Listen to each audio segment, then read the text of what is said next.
அன்றி நிச்சயமாக நான் அவர்களை வழிகெடுப்பேன்.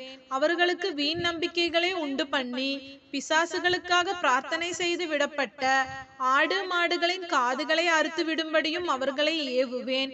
அல்லாஹுவின் படைப்பினங்களின் கோலங்களை மாற்றும்படியாகவும் நிச்சயமாக நான் அவர்களை ஏவுவேன் என்று கூறினான்.